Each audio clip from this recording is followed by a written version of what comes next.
Mr. Weiss was recently named special counsel in the Hunter Biden case. David Weiss himself is an unwitting whistleblower. This is the first time that Trump's release conditions actually include a cash bond. The county district attorney in Georgia, she is way out over her skis in this case, in my opinion.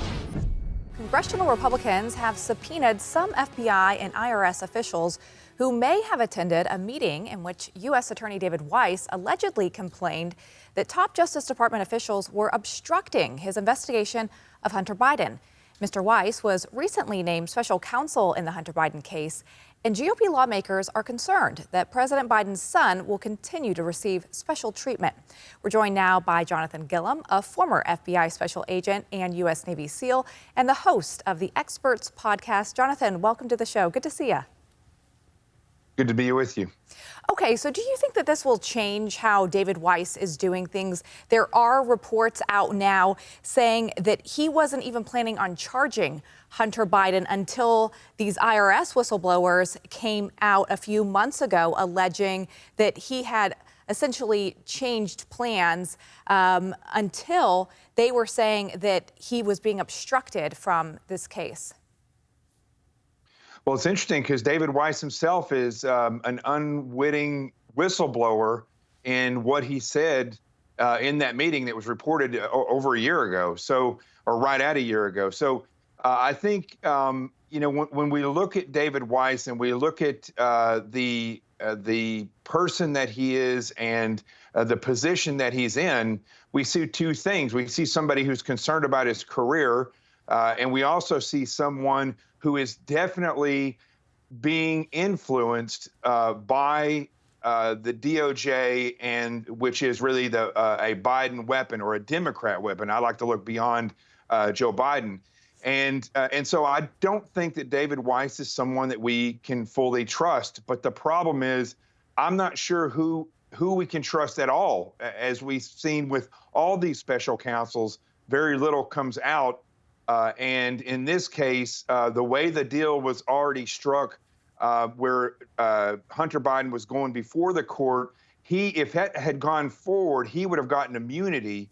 And all of those things David Weiss was privy to, and that would have been a tremendous problem had he been gotten immunity or given immunity, and he would not have been able to probably been investigated further. Jonathan, do you know how these whistleblowers are being seen internally by the FBI and other FBI agents? Are they seen as heroes, or are they seen more as turncoats? I don't think they're seen as turncoats by people and ground level agents who feel stuck and appalled. I know many agents that are literally appalled with where they work now. And I'm not just talking about the FBI. There's many different agencies. However, for the people who are far left, and I would say my estimates that I've been given by people that work in the DOJ is that well over 70 to 80% of the attorneys that they know of that work in the DOJ are leftists. And that trickles down into the agencies and the special agents and how they're recruited. So I would think by those individuals, I consider them radical in nature. And if you see how the radicals all around the country behave, I'm absolutely positive that those narcissistic, altruistic agents believe that these whistleblowers are turncoats. And the way they're treated by the government is not as people who may have real information about something going on. They're always, they're looked at with a double take, and they're kind of pushed to the side. That's what we've seen as far as how they're treated when they go before Congress. That's an interesting part on the recruitment that you added. I hadn't heard that before, but a great point. Jonathan Gilliam, always appreciate your insight. Good to see you this evening. In Atlanta on Thursday, the morning after the debate, former President Trump will turn himself in and be processed at the Fulton County jail. He's agreed to a $200,000 bond and other release conditions after he was criminally charged by Georgia prosecutors with conspiring to overturn the election. For Mr. Trump, the court dates are starting to pile up, even as campaign season enters high gear. We're joined now by Guy Lewis, a former U.S. attorney. Guy, welcome back to the show. It's always good to see you. Likewise, Lindsay. Good to see you as well.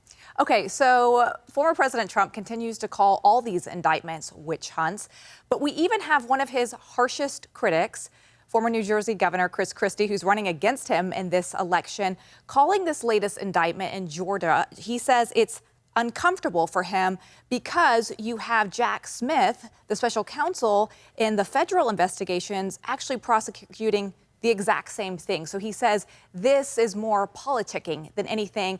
And Fani Willis, she should have left Trump out of this case. Do you agree with him? I do. Chris and I had a chance to work with each other when he was the U.S. Attorney in New Jersey. And Lindsay, he knows about RICO indictments. He charged a number. He was involved. His office was involved with a number. And I couldn't agree with him more. The county district attorney in Georgia, she is way out over her skis in this case, in my opinion. Okay, let's talk about that, because she actually wants all 19 people, including Trump, to be charged at the exact same time. People have said this is very odd.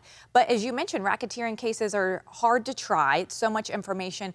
She wants to get this done before the election. Do you think that that's possible, that we will see this entire case unfold before November 2024? Not in a million years, Lindsay. You're going to have a series of motions to sever. In other words, each defendant's going to come forward and say, hey, we want a separate trial. And even if there's not separate trials, there's going to be all kind of different trials. There's going to be interim appeals that some of the defendants are going to take. You really, again, I'll bet you $1 that neither she nor the special prosecutor out of D.C. sat down, Jack Smith, and sat down and talked about this and walked through it, because overlapping issues and evidence and legal issues, it makes for a very even harder case, one that's already difficult in and of itself. Let me ask you about this, because this is getting a lot of attention, as I read at the top. This is the first time that Trump's release conditions actually include a cash bond, $200,000. Does that change this at all? Does that have any weight to this, or is that, again, just politicking? The question is he going to show up for trial? The reason you set bonds and people every day go in and they sign their name, they have their family sign assets and pledge assets, but the reason ultimately is to make sure you show up for court.